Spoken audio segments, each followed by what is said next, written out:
Você está na Virtual. Muito mais que conexão. Uma questão de estilo.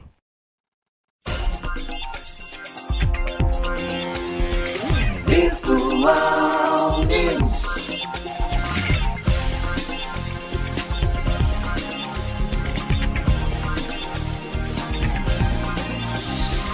Virtual Notícias. Traz a informação.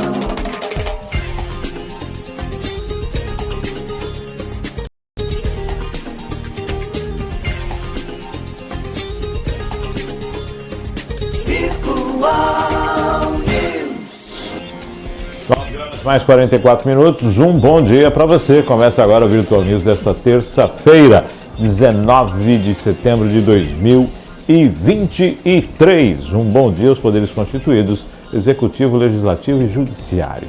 E um bom dia sempre especial para você que faz parte do quarto poder, que é a sociedade organizada, que ultimamente não anda tão organizada, né? Precisa se organizar mais aí. 9 horas mais 44 minutos. Para você que aniversaria hoje no dia 19, parabéns, tudo de bom, Deus abençoando sua vida hoje e sempre. É o Virtual News, nesta terça-feira, os comentários de César Martins, nas operações técnicas, Maria Clara. Manda um abraço para o pessoal da Cruz Labor que está aqui, Denise, abraço. Bom dia, César, bom dia, Maria Clara. Bom dia, Márcio, Maria Clara, bom dia a todos que nos acompanham. É isso aí, mais uma terça-feira, às vésperas aí de uma primavera chegando, né? Essa loucura desse tempo, que um dia faz um sol absurdo, no outro chove, no outro já... Hoje já tá tudo fechado, né? A temperatura já caindo. A tendência diz que o calor vai subir aí, Rio 40 graus. É isso aí, a previsão da chegada da primavera é com bastante sol, né? Bastante sol. Deu praia, né? Tá dando praia, né? Tem dado praia, né? Mas há indicações de que até o final do ano o El Niño vem com muita força. Sim, e as tempestades aí de final do ano, dezembro, janeiro, vão ser pesadas. E especialmente essas oscilações aí de temperatura, né? Coitado do pessoal, eu sinto a garganta, o pessoal sente os joelhos, as juntas, como dizem, né? Dói tudo, mudança de temperatura, mudança de clima, mas faz parte. 9 horas mais 46 minutos, hoje temos uma pauta cheia, tem polêmica, tem projeto de lei na Câmara que está mexendo com a questão da união homoafetiva, tem Lula lá em Nova York, tem muita coisa. Vamos para a pauta do Virtual News desta terça-feira. Principais notícias desse dia 19 de setembro de 2023. Lula abre a Assembleia Geral da ONU em Nova York. Haddad adverte França sobre tentativa de atrasar acordo no Mercosul. Em 2 meses, bancos renegociam 13 bilhões em dívidas do Desenrola. Polícia Federal vai investigar irregularidades em acordos da Lava Jato. Comissão de Constituição e Justiça promove debate sobre nova lei do impeachment nesta quinta-feira. Prefeituras recebem 303 milhões em segundo repasse do ICMS. E comissão da Câmara pode votar a PL que proíbe união homoafetiva. Aí, ó, as pautas do Virtual News de hoje. Agora vamos para as matérias, para aquelas manchetes que não podemos deixar passar em branco. Para não passar em branco, PGR vai propor aulas de democracia a golpistas de 8 de janeiro. Meu Deus. Voltamos para o ginásio. Com o mundo em crise e ONU esvaziada, Lula vai pedir nova ordem internacional. Manchete de UOL Notícias. Empresário brasileiro vira empregado da Receita por dedicação ao fisco, diz presidente do TCU. Está no Jornal do Brasil. Favorita ao STF, Dino entra na mira do Centrão após ações da PF e VPT agir para desmembrar ministério. Manchete de O Globo. Acusações de corrupção sobre principais assessores de Zelensky. Informações da Reuters. Copom inicia a 6ª reunião do ano sob expectativa do corte de juros. A taxa de 13,5 para 12,75. Lula deve abordar desigualdade, clima e paz na abertura da Assembleia da ONU, Geral da ONU, a manchete do G1. Entendo que o Brasil perde e ganha ao entrar oficialmente no Clube dos Ricos. Perdão, matéria do R7. Boulos é criticado no pessoal após contratar marqueteiro de Dória. Método do bolsonarismo. Matéria do broadcast. E Lula abre a Assembleia Geral da ONU em Nova York e estará Isto É. César, uma delas. Bastante coisa aí, né, Márcio? Bastante coisa interessante. O que me chama a atenção e que eu acho que, na verdade, não é um privilégio. Não seria... A palavra não seria nem bem privilégio, mas uma estratégia deste governo, mas de governos anteriores também. Sempre que há um encontro de lideranças mundiais, é muito falado aí do melhor trabalho, do maior trabalho em função do equilíbrio no clima. Quando a gente ouve isso, partindo do Brasil, lê-se Amazônia. E a paz mundial. Presidente Lula, parece discurso de Miss, né? Presidente Lula tem falado demais na contribuição para a paz mundial. Ok. 2 pontos, assim, para mim, essenciais para um líder de nação abranger. Agora, qual é o plano? Qual é o plano? Não, vamos trabalhar para manutenção, preservação da Amazônia. Ok. E o plano nacional, porque buscar esse apoio mundial é uma coisa. Agora, quem compra uma ideia sem um projeto? Quem dá um cheque em branco para alguém? Porque qual o trabalho o país tem feito para o aumento do IDH na Amazônia? O saneamento básico. Não, vamos manter as árvores preservadas em pé, mas não precisa ter saneamento básico para quem está naquela região. O índice de desenvolvimento humano pode ser o mais baixo aí do país, praticamente. Então, peraí, o que a gente está fazendo para o desenvolvimento e a preservação daquela área, daquela região? Porque não é só assim, o ser vivo ali não é só a Mata Atlântica. O ser vivo ali são as pessoas que ali moram, ali vivem. E o que a gente tem feito como Estado para que haja algum desenvolvimento naquela região? Haja uma presença, porque também a gente continua com índices altíssimos de desmatamento e queimadas. Então, o que temos feito? O que você está me dizendo é o seguinte, Márcio, está no discurso sempre, mas o que de fato acontece? Exato, a gente quer que os outros façam algo por nós, só que nós não temos feito. Será que a Amazônia virou um passaporte para se falar? Eu sou o cara daqui falar sobre a Amazônia. Então, nós vamos falar. É isso, mais ou menos? A impressão que dá é que falta assunto. Uma cortina de fumaça? A Porque, na verdade, mundial. a gente precisa de ações efetivas. A gente tem que ter material para vender essa ideia. Quando a gente leva em alguma conferência, algum encontro de nações. Assim como a paz mundial. Ok, é super importante. Olha, o Brasil vai contribuir para a paz mundial. Como? De que forma? O que o Brasil tem proposto para a paz mundial? Porque as últimas declarações do nosso governo referente à guerra na Ucrânia, não digo nem, vamos nem falar de mundo como um todo, mas a guerra Rússia-Ucrânia foram desastrosas. Quando o mundo olha para o Brasil, observa a Amazônia, sem dúvida, Sim. O pulmão do mundo. A Amazônia é o que chama atenção. Obviamente, todos os países olham para o Brasil. Vem samba, vem carnaval, vem tudo, mas a Amazônia vem primeiro. Até porque é uma riqueza. Isso. Aí vem o agronegócio, vem toda essa questão pujante, que é o que está segurando a onda, inclusive, da balança comercial, é o agro. A gente não discute isso. Mas o que você traz, pontualmente tudo bem, nós estamos falando da Amazônia lá fora, o que estamos fazendo aqui dentro?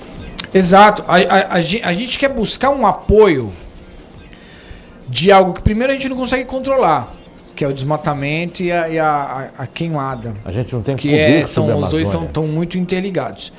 E o segundo é trabalhar a ponto de que o IDH de lá ao menos suba, que seja em passos lentos, mas que ele melhore.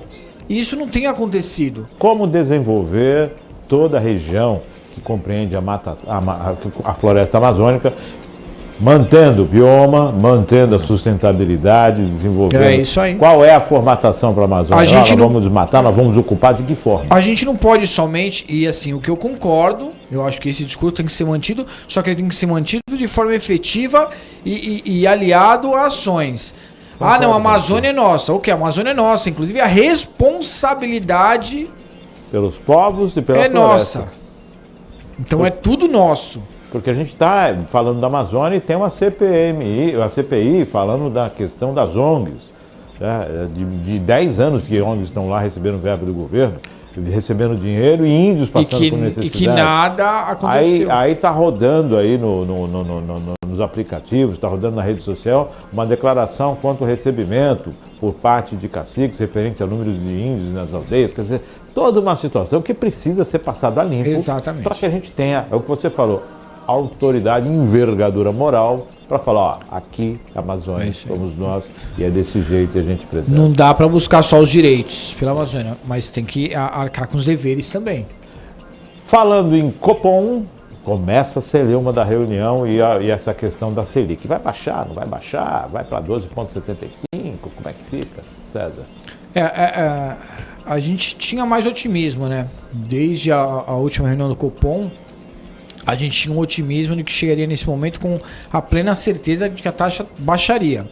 Eu continuo acreditando de que a gente vai encerrar o ano aí em 12,5, algo... 12,25, 12,5... Algo próximo disso. Porém, o otimismo que a gente tinha em agosto já não é o mesmo que a gente tem hoje. Algumas coisas aí, o mercado deu meio que uma reviravolta e as coisas não saíram... Não andaram tão bem quanto esperávamos. Aumentos de combustíveis, oneração, mais, exatamente, oneração de mais, criação de mais taxas. Então isso aí acaba dando mais ministérios criados. Exatamente, elevação do despesa do governo. Então isso traz à tona novamente aquela insegurança e que derruba um pouco o otimismo que ainda existe, mas que ele fica mais fragilizado, né? O governo ele tem ele está usufruindo, ele está vivendo de uma credibilidade que foi adiantada, ou seja, eu vou acreditar em você, eu vou confiar em você, vamos seguir esse primeiro momento. Então a necessidade foi atendida. Agora, se baixar demais a Selic, e corre o risco de ter que aumentar lá na frente. E se você voltar a aumentar a taxa Selic, a sua credibilidade vai a zero. Sim.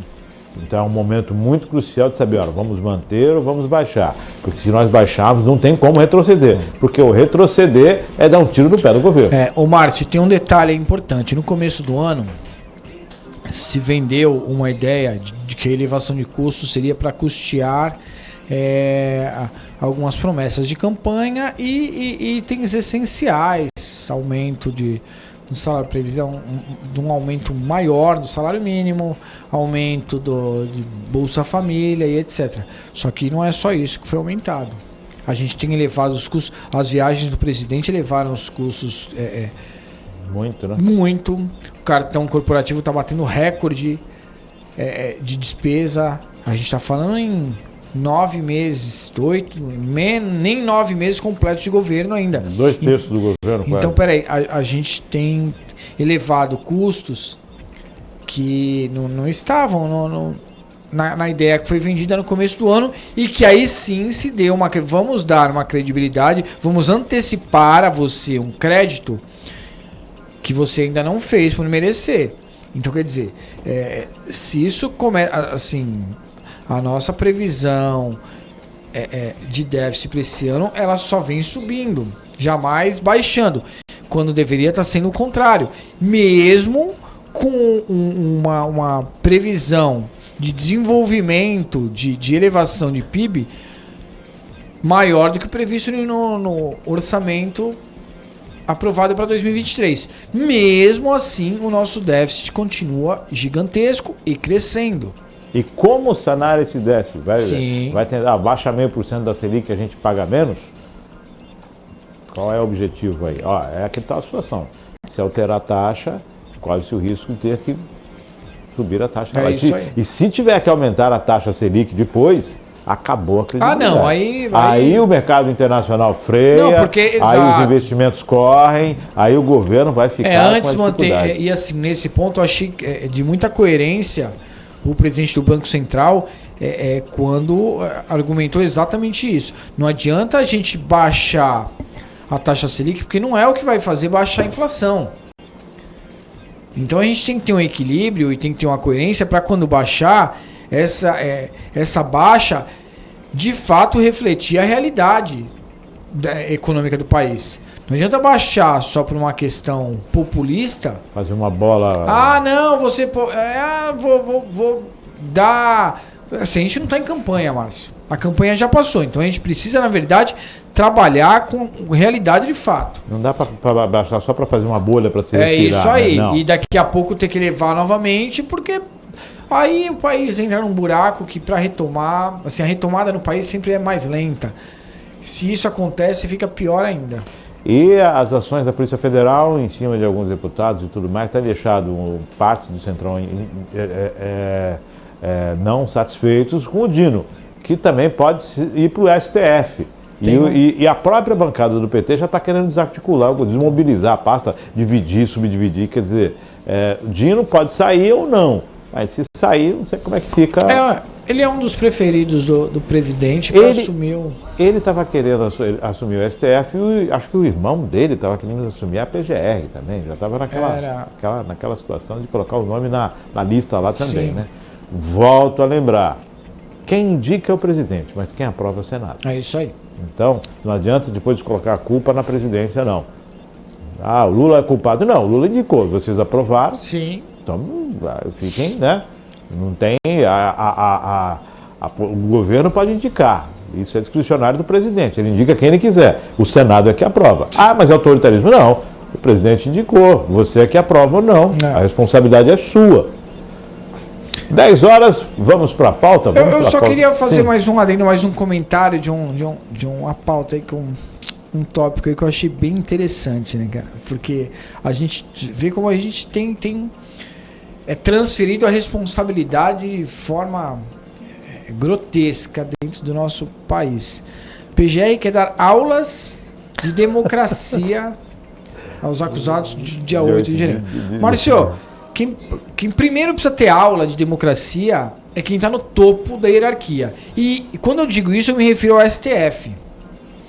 Eu vinha no carro ouvindo uma matéria no rádio e que falava exatamente sobre isso. Que há anos atrás, e não estou falando de muitos anos, de 10 décadas atrás, um século, 5 décadas, não, estou falando agora, de 10 anos atrás. Você não sabia o nome dos ministros do STF. Hoje, qualquer cidadão conhece pelo menos mais da metade dos ministros que ocupam as cadeiras do STF, talvez melhor do que a escalação da seleção brasileira. Conhece mais do que o próprio deputado que votou nas eleições. Exatamente. Então o cara não lembra o deputado que ele votou, mas ele lembra o nome de pelo menos metade de ministros do STF. Colocou a foto, aquele é do STF. Márcio, as coisas estão se invertendo. Um exemplo muito claro disso é agora o chefe de serviços que foi convocado para a CPI e assim o Supremo isentou porque falou que não, ele não precisa ir, desobrigou. Não precisa ir porque ele está na condição de investigado e não de testemunha, então não pode produzir prova contra si e tal. Mas ele foi convidado por um poder. Ele foi convocado por um poder. Inclusive, se não cumprir a convocação, isso é tudo base legal.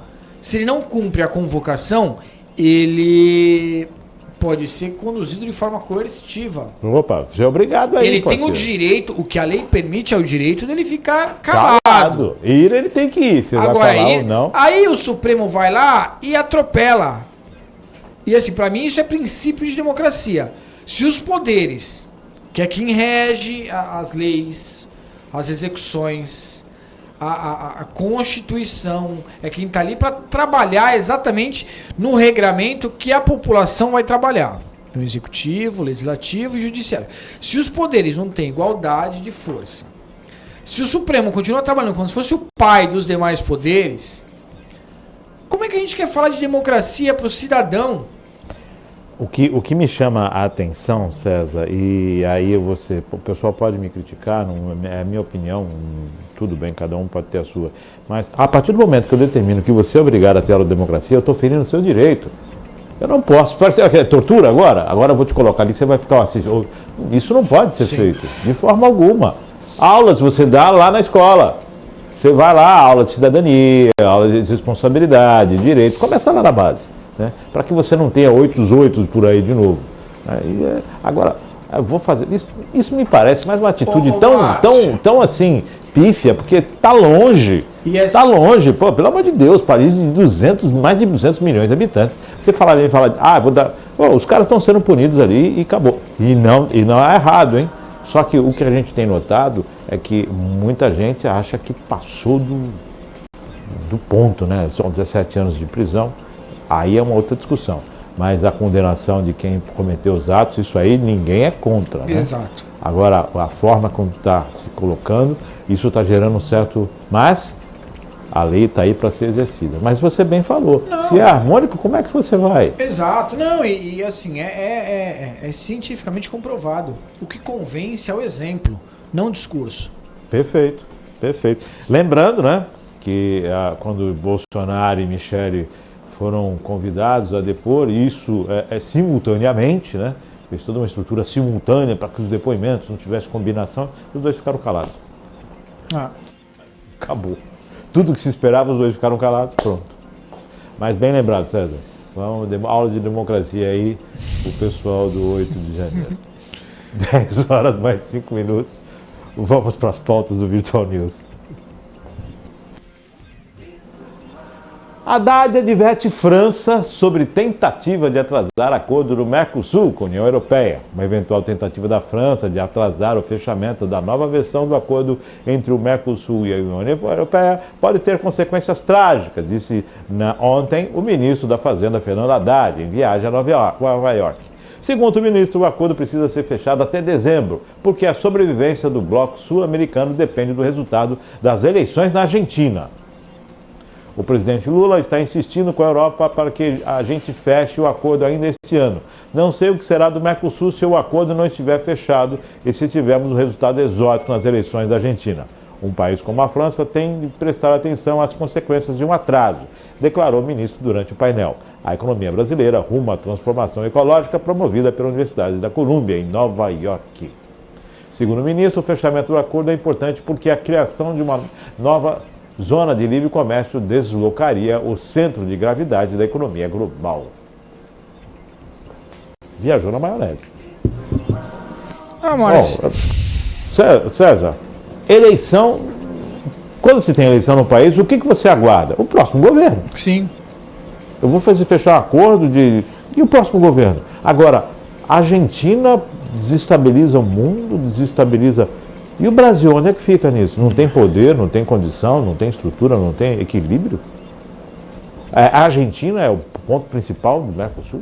Ou a preocupação é qual é o próximo o governo exótico, que é o governo de extrema-direita que vai estar assumindo lá? É isso? Eu ia tocar exatamente nesse ponto. O Brasil, ele tem uma influência, talvez a maior influência na América do Sul. Então isso é notório e isso não é novidade para ninguém. Claro que a relação comercial com a Argentina é muito importante para o país, assim como assim como o inverso também é verdadeiro. A relação comercial com o Brasil para a Argentina também é muito importante. E especialmente pelo momento em que a Argentina passa. Com uma previsão aí dependendo do que acontecer nas eleições agora, chegar a 200% de taxa de inflação. Então, concordo que assim, o Macron tem ultimamente colocado o pé no freio e meio que atrapalhado diversos acordos aí que vêm sido colocados à mesa. Agora, não dá para dizer que isso vai acabar, vai desestabilizar ou vai mudar o eixo econômico global. Aí também realmente é um exagero do ministro Viajou. Haddad. Aí eu acho que realmente ele acabou exagerando um pouco, acabou sendo incoerente, porque não é o caso. É claro que é importante sim firmar o acordo. Agora, isso não quer dizer que que interesse, o que ganha a Argentina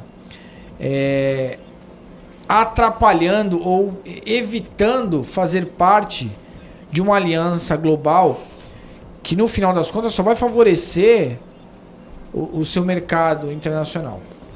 O país está em crise.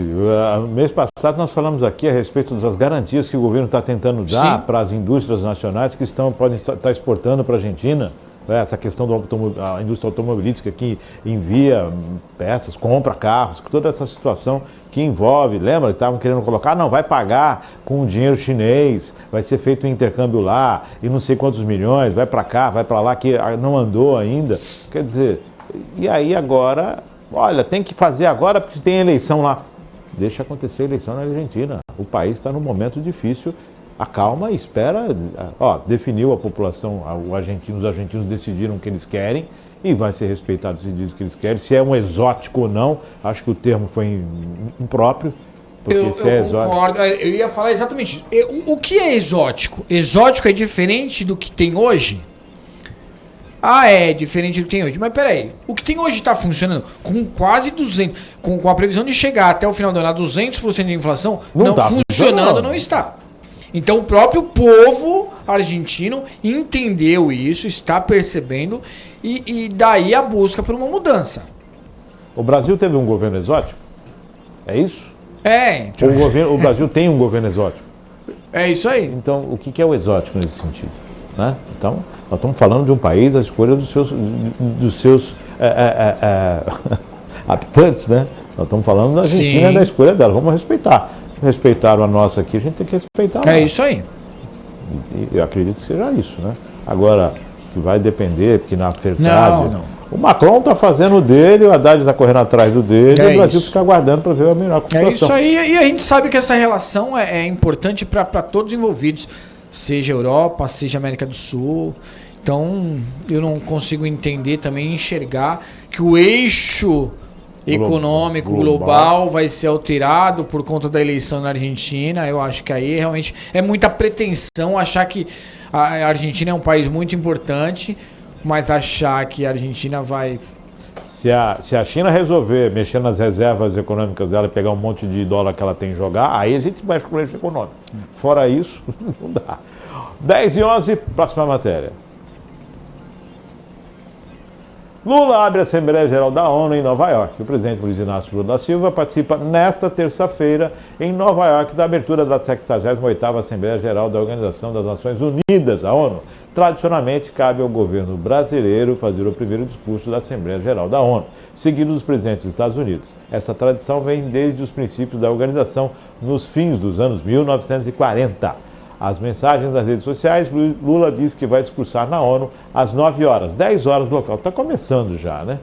20 anos depois de sua primeira Assembleia e 14 anos após o último discurso como presidente.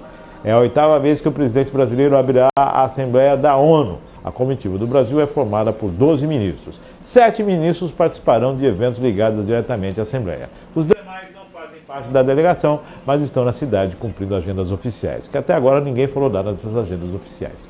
Lula teve encontros com o primeiro-ministro do Reino Unido, Gordon Brown, e com o presidente da Confederação Suíça, Alain Berset.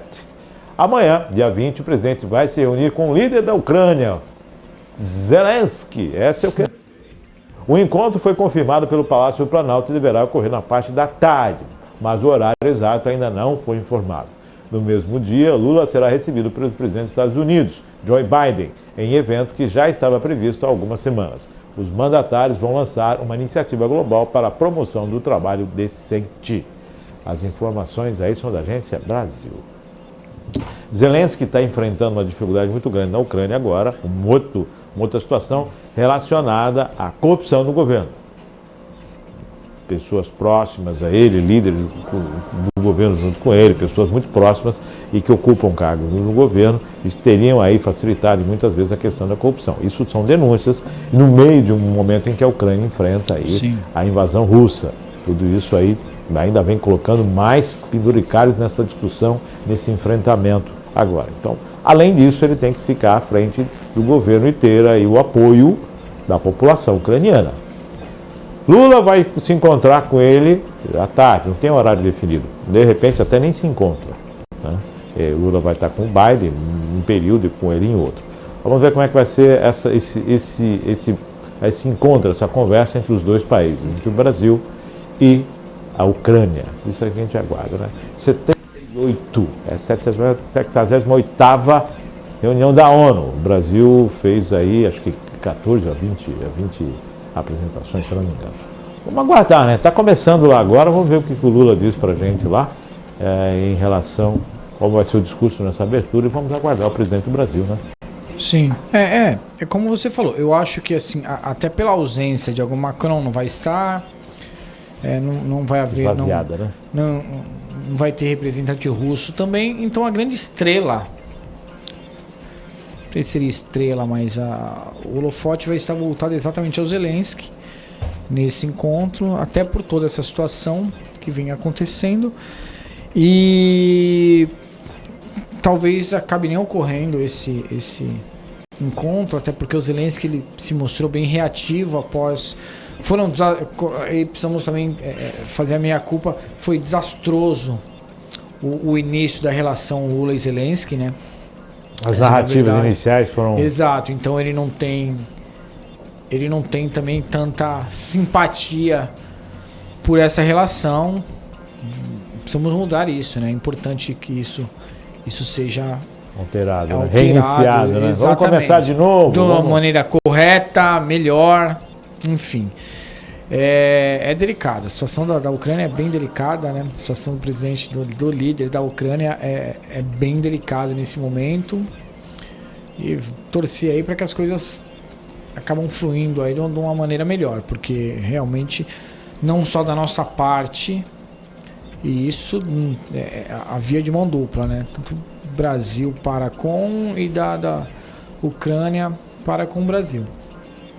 E para a Ucrânia também, que tem sofrido tanto desde que começaram as invasões aí por parte da... Você falou bem, embora o Brasil vá fazer abertura e tudo mais, mas o grande ícone hoje é o Zelensky. Que na verdade a ONU observa isso, né? Tem as sanções mundiais em cima da Rússia e toda essa pressão. E o Zelensky é a pessoa tão aguardada, né? Querem ouvir o que ele tem a dizer. Agora, para nós aqui, o presidente está lá e eu chamo a atenção para a comitiva, né? 7 fazem parte aí do evento e os outros estão cumprindo a agenda que ninguém sabe qual é, né? Qual é essa agenda e qual é o benefício para eles? Estão conversando com quem? Estão fazendo o quê? Né? Porque está querendo se um A330 para quê? Então, né? A agenda, cadê a agenda? Mostra pra gente aí, pô. O brasileiro quer saber. O que está indo? Está conversando com quem? Está conversando com banco, está conversando com empresas, quem são essas pessoas que fazem parte da comitiva, e resultado? Qual a função dela, Márcio, e resultado. Sabe o que acontece, Márcio? Sabe o que funciona muito bem em qualquer empresa privada e que são práticas aí muito fáceis de se implementar no governo federal? Porque o governo federal é pago com dinheiro do cidadão. Todo o serviço público é pago com dinheiro do contribuinte, que somos nós. Cara, objetivo e resultado. Ah, tá cumprindo a agenda, ok. Qual é o objetivo dessa agenda? Passado um tempo, vamos fazer uma prestação de contas. Qual foi o resultado dessa agenda? Porque a gente tá... isso é investimento. Assim, porque segundo o presidente, esses gastos e essa elevação de despesas com viagens são investimentos para trazer novos negócios, uma melhoria para as relações e para a economia do país. Ok, mas qual o benefício isso tem trazido? Porque os gastos têm sido aumentados constantemente, assim, a elevação de despesa é gritante. E o que tem revertido isso? De cada 1 milhão que se gasta, quanto volta depois em benefício ao país? Porque de repente é melhor então a gente parar de gastar. Ó, esse investimento não está dando. Porque assim, não é assim que funciona. Eu invisto para ter retorno. Se eu não estou tendo retorno, olha, eu preciso parar de investir aqui porque isso não está me dando retorno. Está me trazendo prejuízo. Meu capital de risco foi até aqui. E o povo merece e precisa disso. Então, falta aí a gente saber quais são as agendas que estão sendo cumpridas. 10 horas e 19 minutos. Vamos à próxima matéria. Em 2 meses, bancos renegociam 13 bilhões de dívidas do Desenrola. Em 2 meses, os bancos brasileiros negociaram 1,9 milhão de contratos de dívidas do Programa Emergencial de Renegociação de Dívidas de Pessoas Físicas Inadimplentes, o Desenrola Brasil. A informação é da Federação Brasileira dos Bancos, o Febraban, e foi divulgada ontem. Segundo a federação, a repactuação de dívidas por meio do programa atingiu 13,2 bilhões até este momento, exclusivamente pela faixa 2. A faixa 2 abrange as negociações de débitos com bancos para quem tem renda até 20 mil, sem limite do valor de dívida, o que permite o refinanciamento de imóveis e de veículos, por exemplo. Os devedores poderão acionar diretamente as instituições bancárias para negociá-las.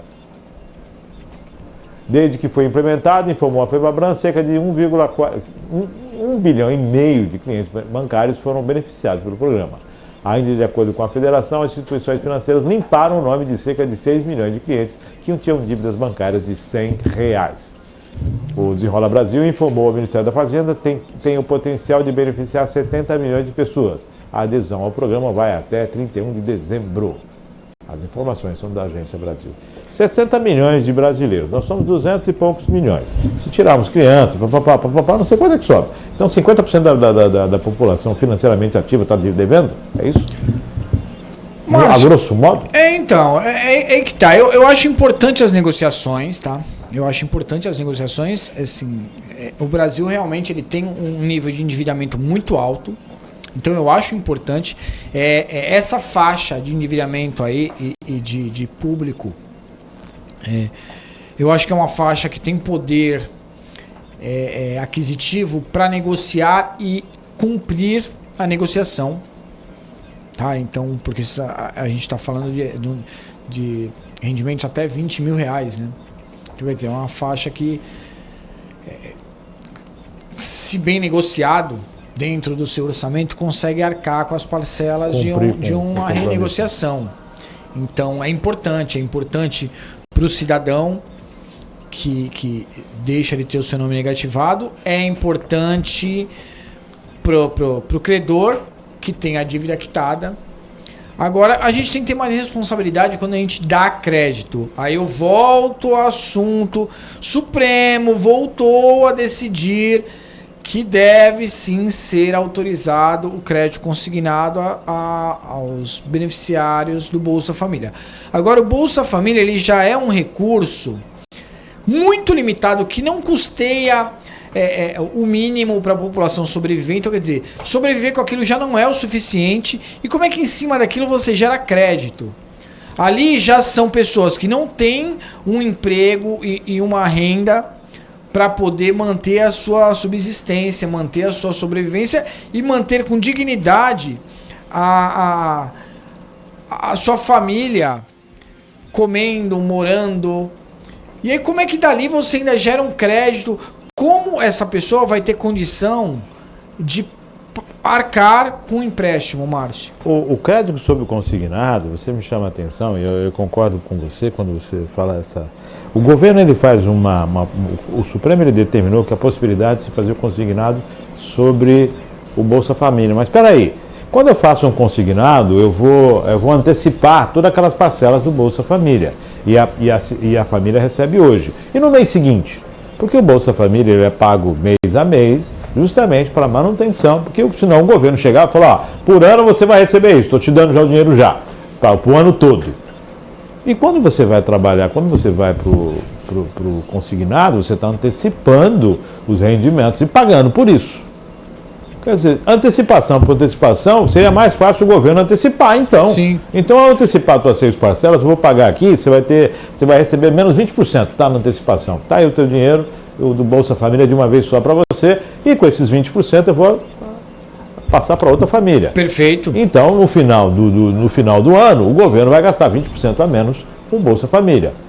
E não dá 20% a mais para o lucro para quem está emprestando dinheiro em cima do Bolsa Família. É isso que fica difícil de entender, né? Se a família necessita disso mensalmente, como é que você pode liberar algo nesse sentido de antecipação? E no mês seguinte, essa família vai sobreviver como? É isso.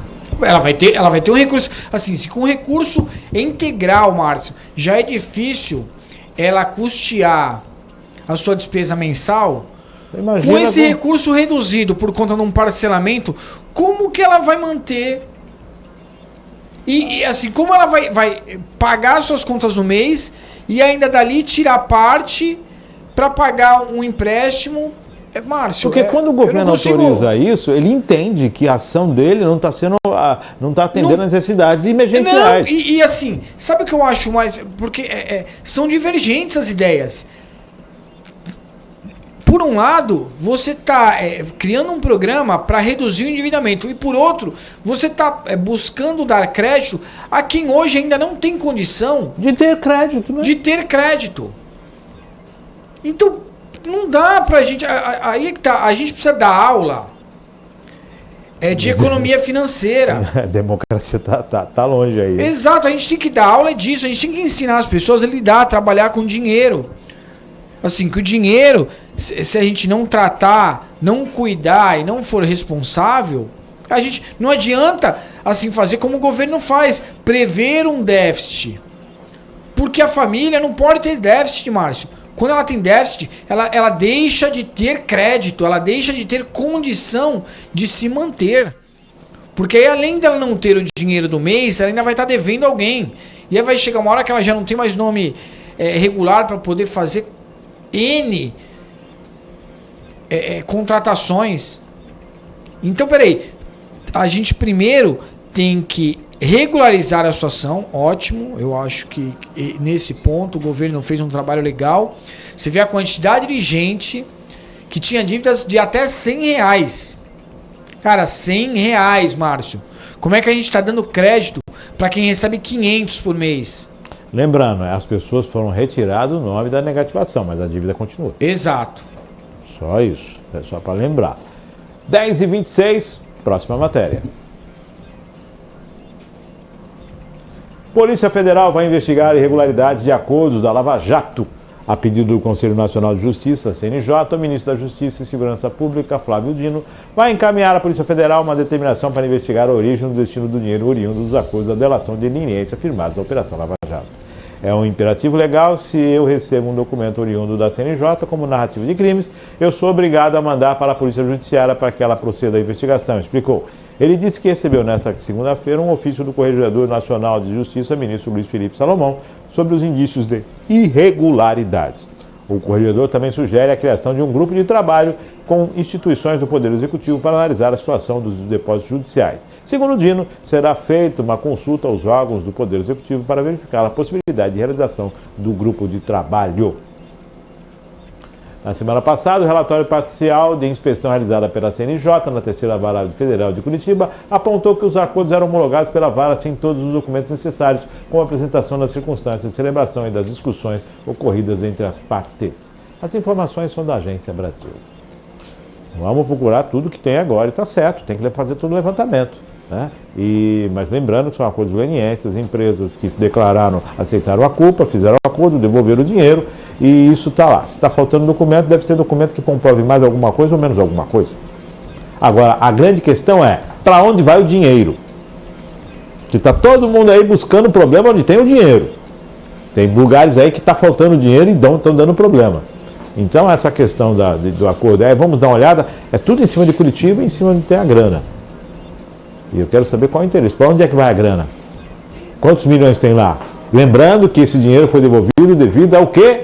Crimes de Então, peraí, se tem crime, alguém cometeu e se fez acordo, assumiu a responsabilidade e agora tiram provas, quer dizer, olha o salseiro que está isso. Ué, Já passou a Lava Jato, quer dizer, agora não, prescreveu para muita coisa e para outras coisas não. Isso está virando uma bagunça. então, e a ideia é exatamente que que parte dessas empresas, ao menos parte, né, dessas empresas, que assumiram a responsabilidade por crimes cometidos, que devolveram recursos ou estão devolvendo recursos pelo fato de terem assumido terem cometido crimes, que juntaram documentos comprovando os crimes que foram. Faltam alguns, mas ela admitiu. Nada mais é importante do que a admissão de quem cometeu o crime, a confissão.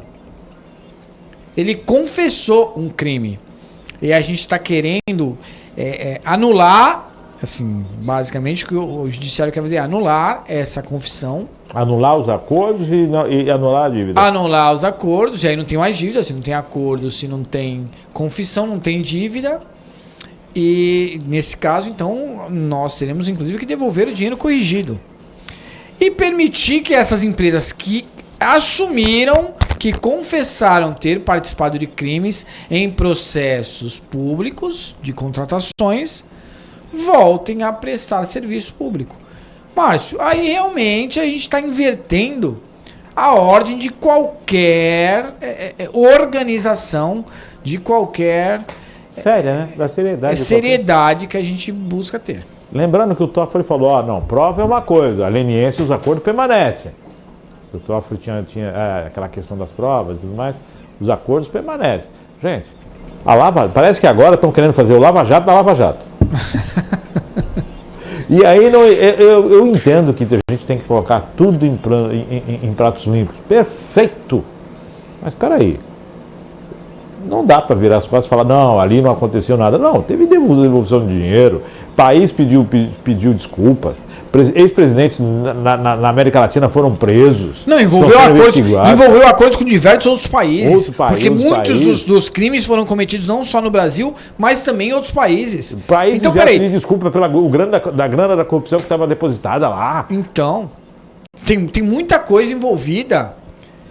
E para simplesmente falar, vamos anular. Volto a falar, o Brasil não é o mesmo de 20 anos atrás.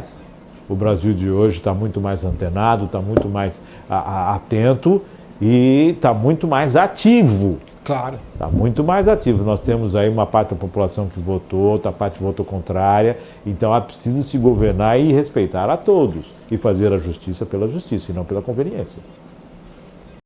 É isso aí. Não dá assim, Márcio, e outra. A gente precisa acabar com uma briga de torcida no governo em todas as esferas. Isso seja, assim, a campanha já acabou. A gente precisa governar de forma séria. Então, não. Agora eu vou perseguir o Márcio porque o Márcio falou mal de mim lá na campanha, ou então porque o Márcio lá atrás denunciou. Cara, denunciar qualquer um pode denunciar, vamos investigar. Passou. Agora não dá pra ficar nessa briga, nessa guerra de braço, porque só quem perde é o país. É o país. 10h32, próxima matéria.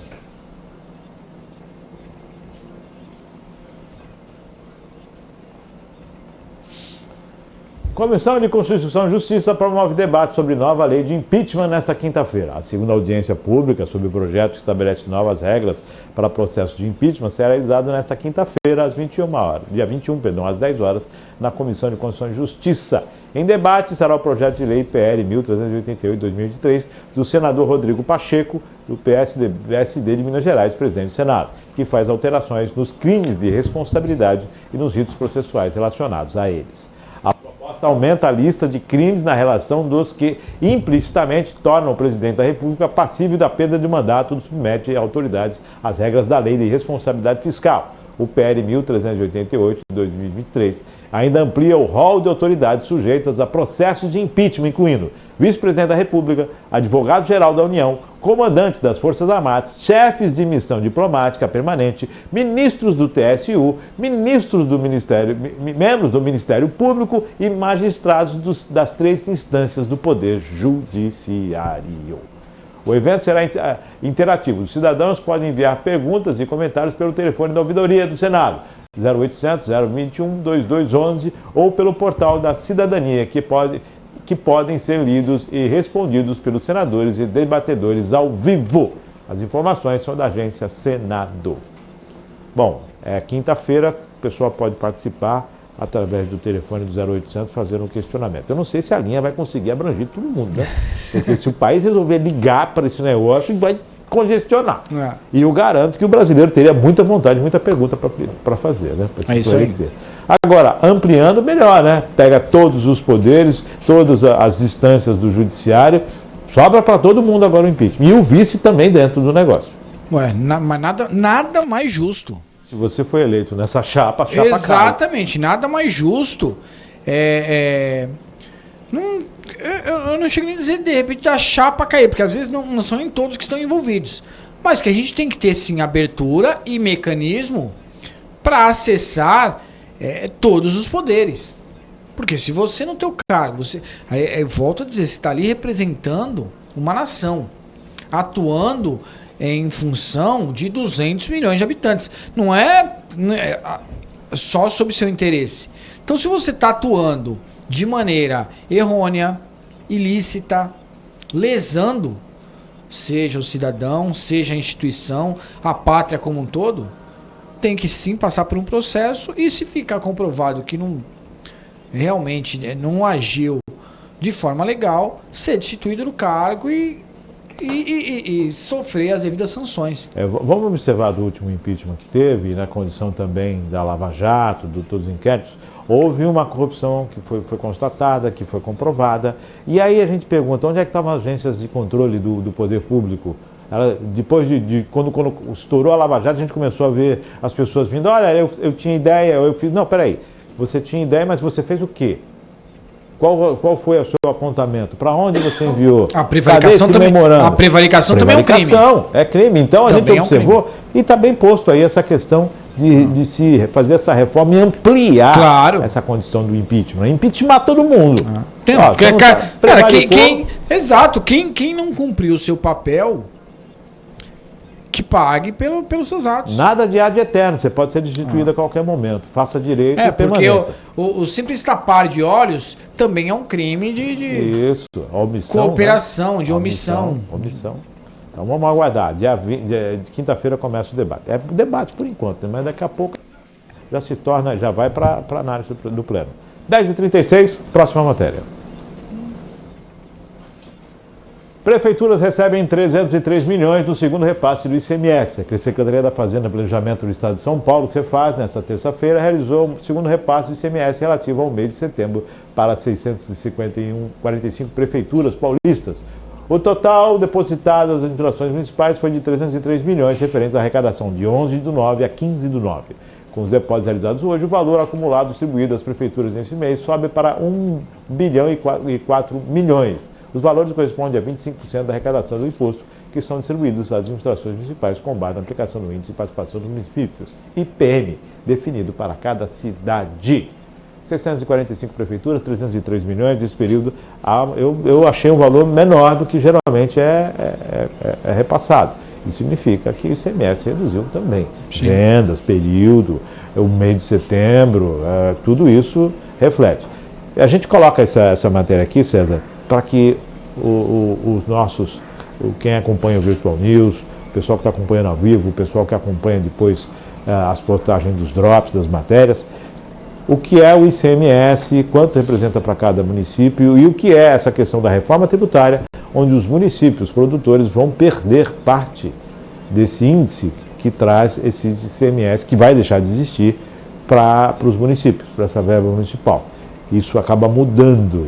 E essa mudança, embora vá ter uma compensação até 2027, isso não vai fazer com que 40, 50 anos de uma administração baseada em ICMS altere em pouco tempo.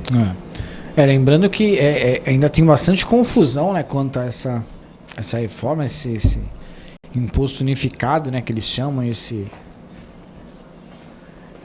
ajuste todo no ICMS, a compensação não é o suficiente, já ficou claro isso, e especialmente a névoa que ainda paira sobre o grupão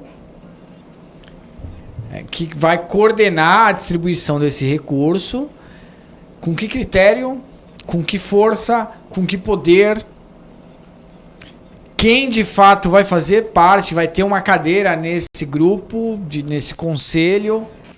Em que condições? Conselho né? federativo, eles chamam, né? Sim. Então, realmente, é de preocupar. Ainda não está claro, não está transparente a todos como isso de fato vai funcionar e qual vai ser o impacto real para os municípios, especialmente os que hoje têm um determinado valor aí relevante. Cubatão é uma dessas cidades, agregado ao seu orçamento municipal, Devido referente ao repasse do ICMS, exatamente. Porque agora vai virar para habitantes, aí tem toda uma mudança. 10 horas mais 39 minutos, próxima matéria. Comissão da Câmara pode votar hoje PL que proíbe união homoafetiva. A Comissão de Previdência, Ciência Social, Infância, Adolescência e Família da Câmara dos Deputados marcou para esta terça-feira a votação do projeto de lei PL que proíbe o casamento entre pessoas de mesmo sexo. A articulação dos parlamentares para aprovar o PL gerou reação da comunidade LGBTI+, no Brasil, que considera a medida inconstitucional e um ataque à cidadania. Em 2011, o Supremo Tribunal Federal equiparou as relações entre pessoas do mesmo sexo a uniões estáveis entre homens e mulheres, reconhecendo assim a união homoafetiva como núcleo familiar. Em 2013, o Conselho Nacional de Justiça determinou que todos os cartórios do país realizassem casamentos homoafetivos. Já o texto prestes a ser analisado na comissão da Câmara pretende incluir o artigo 1521 do Código Civil, o seguinte trecho: nos termos constitucionais, nenhuma relação entre pessoas do mesmo sexo pode equiparar-se ao casamento ou à entidade familiar. Atualmente, o artigo 1521 enumera os casos em que o casamento não é permitido, como os casos de união de pais com filhos e de pessoas já casadas. Na justificativa, o relator do texto, deputado federal Pastor Eurico, do PL de Pernambuco, afirmou que o casamento representa uma realidade objetiva e atemporal, que tem como ponto de partida a finalidade da procriação e que exclui a união entre pessoas do mesmo sexo. Ao defender a aprovação do projeto, o relator citou o parágrafo 3º do artigo 226 da Constituição, que diz que, para efeito da proteção do Estado, é reconhecida a união estável entre o homem e a mulher como entidade familiar, devendo a lei facilitar sua conversão em casamento. Com isso, o relator Pastor Eurico afirma que resta claro que a própria Constituição mitiga a possibilidade de casamento ou união entre pessoas do mesmo sexo. O parlamentar pernambucano ainda criticou a decisão do STF que reconheceu a união homoafetiva. Mais uma vez, a Corte Constitucional Brasileira usurpou a competência do Congresso Nacional, exercendo atividade life-gerante incompatível com as funções típicas e argumentou. As informações são da agência Reuters. Deixa eu só fazer um apontamento aqui. Vou pedir para a Maria Clara voltar ali na matéria, na primeira parte da matéria ali, que diz o seguinte: em 2011, o Supremo Tribunal Federal equiparou as relações entre pessoas do mesmo sexo e uniões estáveis entre homens e mulheres. Ponto. Em 2013, o Conselho Nacional de Justiça, CNJ, determinou que todos os cartórios do país realizassem os casamentos homoafetivos. Ponto. Pode voltar, por favor, Maria Clara. Agora, Congresso, o Legislativo, está observando esse ponto e vai fazer as alterações se for aprovado. O que nós estamos dizendo aqui? Há muito tempo a gente vem falando que o Supremo vem agindo como o Legislativo. Está aí essa situação. Obviamente, ninguém aqui quer determinar quem, com quem, o que, com que. Não. Isso pode, isso não pode, não. Você é dono da sua vida, você escolhe afetivamente o que você quer fazer dela e ponto. A união entre pessoas do mesmo sexo, eu sempre observei como sendo o direito à liberdade de cada um. Casamento é outra coisa, a instituição baseada na religiosidade é outra coisa.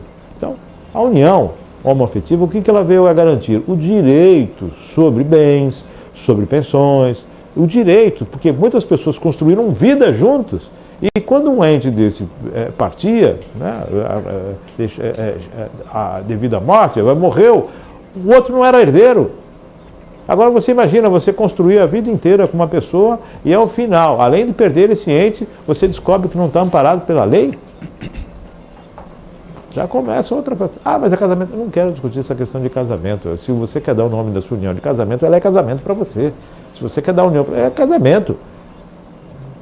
Já se discute aí na questão da amante ter direito à pensão, ter direito à herança. E aí não se entende que a possibilidade de duas pessoas do mesmo sexo quererem ter uma união estável, permita, isso que influencia o que na sua vida? Altera o que a sua vida? Você vai dormir menos por isso? Tem goteira na tua cama por isso? Eu não entendo. Agora, a grande questão aí, que aí é a complicação quando os poderes atravessam, né, o samba, tá aí. Hoje quem está falando a respeito disso é a Câmara. Se é certo ou se é errado, eu não estou discutindo isso. Se vai ser aprovado ou não. Mas é a casa que deve discutir, que está discutindo agora. César. Bom, primeiro, eu acho que se foi muito claro aí, concordo, em grau e gênero. É muito rasa a discussão, né, Márcio? Mas é muito rasa. A impressão que dá é que no nosso país tá tudo andando do jeito que precisava e de plena excelência. Pra gente discutir se é certo, não é certo, se é bom, se é ruim, se é correto, se não é correto. O casamento homoafetivo, você falou tudo. Uma coisa é religião, o que a religião acredita, pensa, faz, aceita, determina. Outra coisa é legalmente. O casal é um casal, seja um homem com um homem, uma mulher com uma mulher, um homem é uma mulher. É um casal, é um par que resolveu e decidiu estar junto. E tem que ter os seus direitos e deveres, como qualquer outro tipo de casamento, e ponto. Ponto. Tu vê que já é um assunto que em 2011 já houve uma decisão. Aí sim, vamos entrar no que de fato atrapalha o desenvolvimento do país, em muitas das vezes, é a interferência dos poderes. Quem legisla é o legislativo. O judiciário só faz cumprir o que o legislativo criou. Vou julgar baseado na lei. E o executivo executa o que a lei criou, o que o judiciário determinou e o que o executivo tem que seguir. Então tá tudo errado, tá tudo invertido. Aí que tá, o judiciário legislou. A Câmara, por sua vez, não ajustou a legislação como era preciso. E agora a gente está nesse tipo de discussão porque a lei não prevê o que o STF determinou em 2011. Está contra a lei. Há 12 anos atrás. Então, a decisão contraria a lei. Mas por quê? Porque não foi feito um projeto de lei criado, não foi determinado pelo STF. Agora, que isso assim, não deveria nem haver discussão. Eu acho que é assunto já amplamente debatido, que não gera dúvida mais em ninguém. Aí o pessoal fala, mas e se agora for aprovado isso, a lei vai retroagir para as uniões? Tecnicamente a lei não retroage para prejudicar. Agora, nessa situação hoje, eu já não duvido mais de nada. Exato. Eu não duvido mais de nada. Porque está aí um problema sério quando atravessa o samba. Eu não tinha imagem. Eu vou ser sincero, eu desconhecia. Eu desconhecia. Para mim também isso. Até porque a conta a gente está falando de mais de uma década. Eu achei que constitucionalmente a coisa já havia sido regularizado, exato. Porque é algo tão tão simples coisa. E tão claro. Não só para quem legisla, mas especialmente para a população. É tão claro, é tão evidente, é algo tão comum que não deveria nem se discutir isso. É pauta que entra, vota, aprova e foi. A união estável. Já se usou o nome união estável para não se usar o nome casamento. Casamento a gente está ligado à religiosidade, Sim. então não vamos usar, vamos chamar de união estável. Perfeito. Ok. Perfeito, ok. Agora está se discutindo que a união estável não pode existir, porque na verdade não tinha uma lei, que existe, tem que ser reformada a lei, porque a Constituição determina que. E o que está na Carta Magna, está na Carta Magna. Aí o pessoal atropela a Carta Magna. E agora? E não faz a emenda. A emenda é para isto. Ó, nós fizemos tal coisa, a sociedade mudou, a concepção mudou, a gente precisa atualizar, a gente precisa colocar de uma condição mais humana, mais justa. Então, vamos colocar aqui, precisamos alterar aqui. Aí faz-se a PEC para fazer a alteração lá, né? Não é só alteração quando tem interesse, né? É alteração para a sociedade. É uma realidade hoje. Então, que se exerça a realidade. É isso aí. Agora está a discussão e, claro, sem dúvida, muita gente preocupada com o desenrolar dessa carruagem, como é que vai desaguar isso aí. Mas isso a gente chama atenção. Quem legisla é o Congresso. O Judiciário é outra coisa. 10h49, próxima matéria. Acabou? Encerramos aqui? Que maravilha! Olha só, estamos cumprindo o horário, Maria Clara. Coisa boa. César, mais algum comentário a respeito dessas matérias? Ou alguma sugestão que você faz de observação? Não. Além do trânsito, né, que está sempre caótico. Continua, né? Infelizmente, nossa região continua sofrendo bastante com o trânsito, especialmente dos caminhões. Não está tão crítico quanto passamos alguns dias atrás, mas ainda continua muito intenso. Eu acho que o país ainda está desorganizado, né? Como um todo. E a gente precisa urgentemente colocar ordem na casa. Eu não sei se de repente o volume de viagens do presidente, eu não sei, mas assim, é nítido que a gente precisa colocar a casa em ordem. Ainda tá muita gente batendo cabeça e isso está atrapalhando, o país não está caminhando, o país não patina e não consegue engrenar para poder sair numa sequência aí de crescimento que a gente precisa, que a gente espera.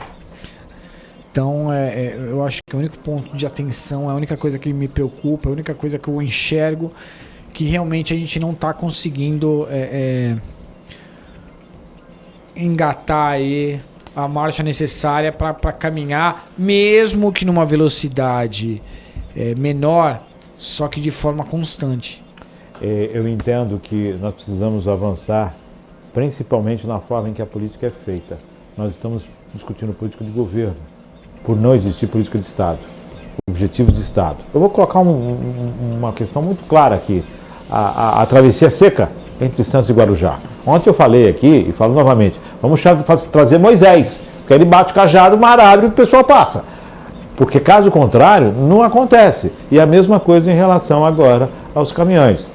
Nós temos um bolsão aqui embaixo? Temos, mas não é o que soluciona. Não. Nós temos uma mancheta que é totalmente utilizada por caminhões e vira e mexe tem acidentes.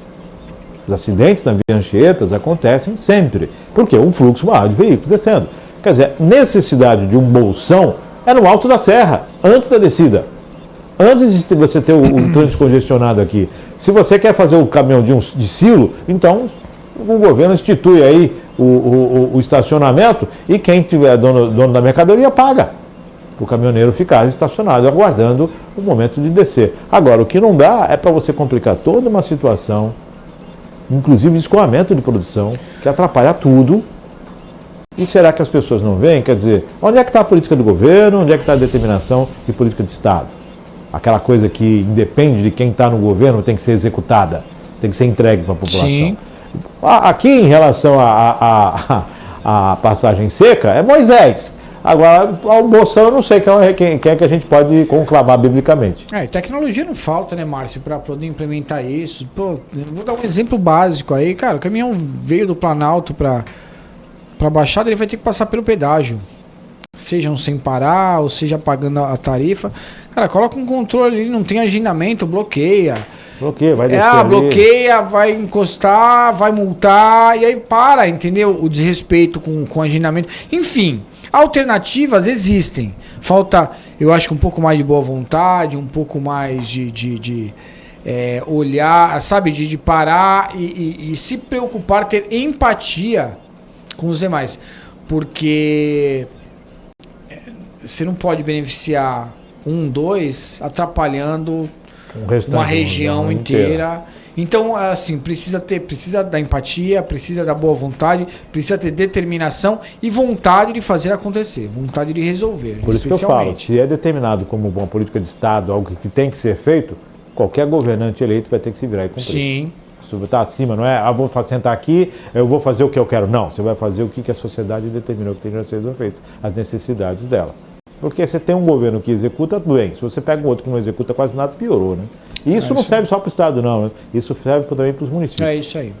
10h53, chegando ao finalzinho, Sérgio. A única coisa que eu queria mencionar, Márcio, que me entristece, é que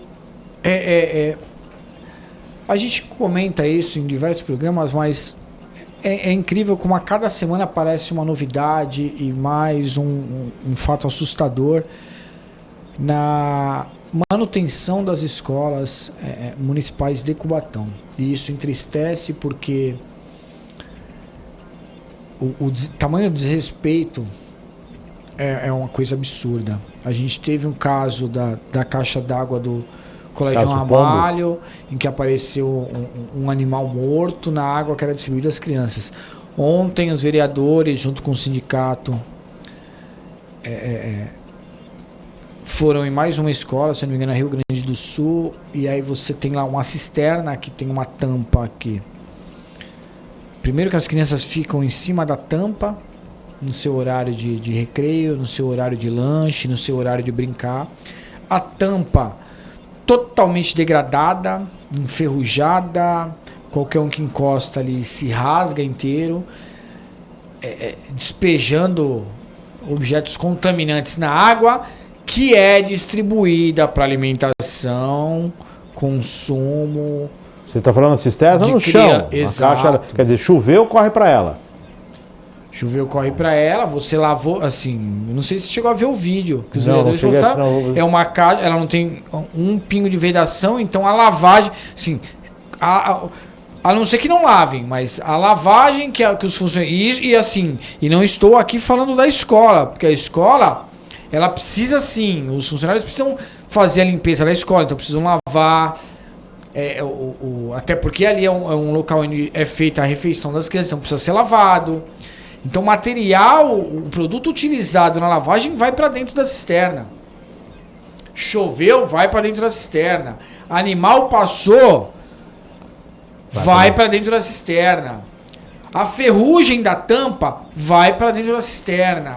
A vedação, que já não existe mais, cai dentro da água, vai para dentro da cisterna. E que depois é a água utilizada, porque é a mesma água que vai para a bomba. Vai para a caixa e da caixa abastece. Exatamente, que vai para a caixa d'água e que a caixa d'água abastece os pontos de utilização das crianças. Crianças, 4, 5, 6 anos. Então, de fato, o que você vê, o que você assiste quando entra nas redes sociais dos gestores da cidade de Cubatão, da Prefeitura Municipal de Cubatão, é uma cidade, é uma realidade que, você me perdoe, Márcio, só existe na rede social dos gestores. Porque para quem vive na cidade de Cubatão, conhece a cidade e depende do sistema de saúde, do sistema de educação, da segurança pública, não existe e faz muito tempo que não existe e está abandonado. Câmara, fiscalização, ações, e se não conseguir as ações pelos mecanismos dados ao Legislativo, ainda tem a questão do Judiciário. É isso. O rito é claro, solicitou, informou, não tomou providências, as providências cabíveis então, e o recurso do Poder Judiciário para que se faça a determinação para o cumprimento daquilo que é lei e de que é fato. O que não dá é para ter as crianças, as escolas em uma condição deteriorante, né? E que a falta de manutenção seja permanente. Não dá para isso. Agora, se faz manutenção, então está fazendo errado. Então alguém tem que ser chamado a atenção para isso também. E assim, o que chama mais atenção é que há dinheiro da educação destinado à manutenção, esse dinheiro é utilizado, só que as coisas não é pouco, tá? Não é pouco. Mas se é utilizado, como é que tem caixa d'água sem tampa? Então, como é que tem exatamente, o dinheiro é utilizado, ou seja, ele sai das fichas, só que a gente não vê melhoria em nenhuma. Nós temos aí escolas... Assim, não tem uma escola que você entre e fale, poxa, essa escola está com a sua manutenção em dia. Porque se não é a caixa d'água, é o ar-condicionado que só está na parede, mas não tem rede elétrica, é a iluminação que não funciona, é a goteira, é o ar-condicionado que quando está funcionando não tem uma rede de drenagem, fica pingando no balde. Então, quer dizer, todas as escolas, isso sem contar as que estão fechadas porque não tem condição de ser habitada. Então, Márcio, eu retomo um assunto que eu bati na tecla durante muito tempo, enquanto estava na gestão da SEDUC. O recurso da educação precisa ser utilizado pela educação. Ninguém melhor conhece os problemas e soluções da sua casa do que você mesmo. Perfeito. Então não dá para ninguém vir tomar conta da sua casa, que ela não vai saber onde é que o calo está apertando e a melhor solução que vai atender a quem utiliza o espaço todo dia, o dia inteiro. Eu vou até falar uma situação aqui. Nós temos a diretora da escola, então você cria o cargo do zelador, do administrador da escola. A diretora cuida da parte educacional e o administrador cuida do prédio. E põe para andar o prédio, põe um para cuidar de 10 prédios, 5 prédios, e vai cuidar desse prédio, se há dificuldade ou entendimento. Agora, o que não dá é para ter uma escola pública sendo reformada durante o ano letivo. As crianças de várias escolas estão usando aqui as dependências do CEL para terem aula. Quer dizer, cadê a programação? A gente teve uma pandemia, agora temos aí um hiato aí, quando chega dezembro, até a retomada das aulas. Ah, mas é pouco tempo. Não, pouco tempo não. O dia tem 24 horas, foi para trabalhar. É isso aí. Foi para trabalhar, pelo amor de Deus, né? Precisa reformar as escolas. Mas como você bem disse, César, e você conhece da matéria que você teve lá, você sabe onde o calo aperta, você sabe as necessidades das escolas. Então, não vou nem pontuar, muito pelo contrário, assim embaixo, vamos embora. Mas lamentável. Enfim, eu encerro com esse desabafo, né? Que é triste, é lamentável ver uma cidade que tem uma história tão grande, assim, uma rede, repito isso, já falei inúmeras vezes, a rede municipal de educação de Cubatão é uma das melhores do país. A gente tem profissionais aí que tem títulos que equipe técnica do Ministério da Educação não tem. Então, gente boa para tocar e fazer a coisa dar certo a gente tem. O que falta é por parte política e de gestão deixar essas pessoas trabalharem e você tem trabalhar como tem que ser feito. Eu vou figurar aqui com a Fórmula 1. Você tem o melhor carro, você tem o melhor combustível, você tem o melhor piloto, só que a tua equipe não consegue fazer andar. Porque você não deixa. Então. E aí é o que fica. Esse é o que dificulta. É o que dificulta. Então... Márcio, obrigado pela oportunidade e mais uma vez pelo prazer, que é sempre incrível de fazer parte desse time. Maria Clara, por todo o apoio técnico aí. A você que nos acompanhou. E logo estão os drops aí disponíveis para a gente poder pegar trecho a trecho de tudo que a gente discutiu hoje. Márcio, obrigadão. Ótima semana a todos. Forte abraço. E assim encerramos o Virtual News de hoje. César Martins, grande abraço, obrigado pela participação. Maria Clara nos controles e a você que está acompanhando. Daqui a pouquinho, os cortes do Virtual News, na íntegra, e também os cortes do Drop seguem nas redes sociais à disposição para você rever, para você compartilhar e para que possa aí ter acesso à informação. Afinal, nosso intuito é esse, levar a informação para você, para que você crie a sua própria opinião e decida os caminhos que você quer para a sua cidade, para o seu estado e para o seu país. 11 horas mais 2 minutos. Fique com Deus e até amanhã com mais um Virtual News, se Deus quiser.